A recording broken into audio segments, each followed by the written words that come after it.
लेकिन यीशु मसीह के पास आने के कारण आपका जीवन क्या होता है? प्रेम से भर जाता है। यीशु मसीह का प्रेम से भर जाता है और आप एक दूसरे से प्रेम करने लगते हैं। करते हैं कि नहीं? एक दूसरे से प्रेम करते हैं कि नहीं? लेकिन लोग रोकता है।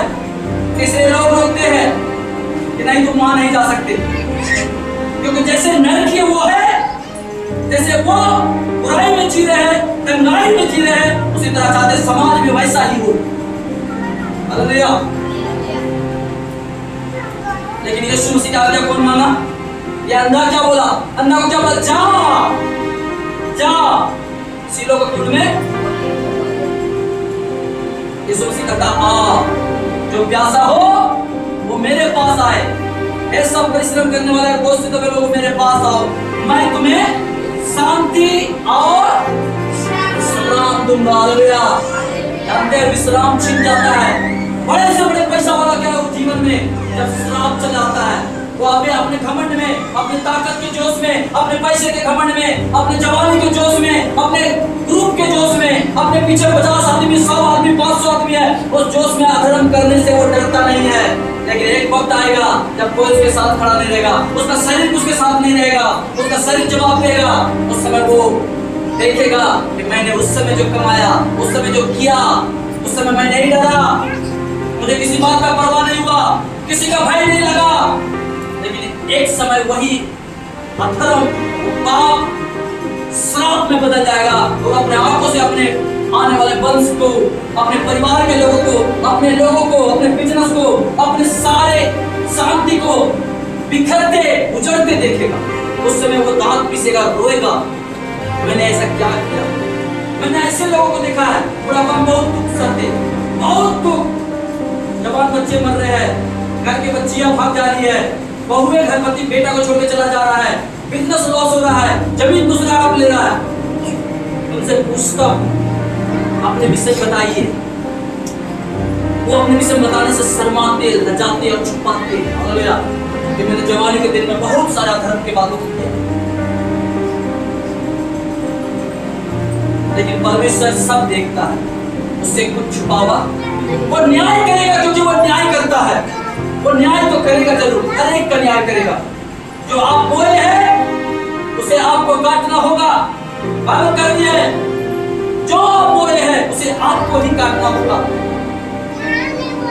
मेरा परमेश्वर इसलिए कहता है आज्ञाओं को मानो। उस अंधे को बोला जा सीलों के कुंड में खोले। वो गया, गया कि नहीं? बताइए, गया कि नहीं? गया सीलों के कुंड में। सीलों को मतलब समझते हैं? भेजा। हालेलुया। आप जा सकते क्या उस सीलों के कुंड में जहां वो धोने गया था? जा सकते हैं, लेकिन परमेश्वर का धन्यवाद हो कि हमारे लिए भी एक सीलों का कुंड है। हालेलुया। हमारा सीलों का कुंड हमारे लिए कौन भेजा गया?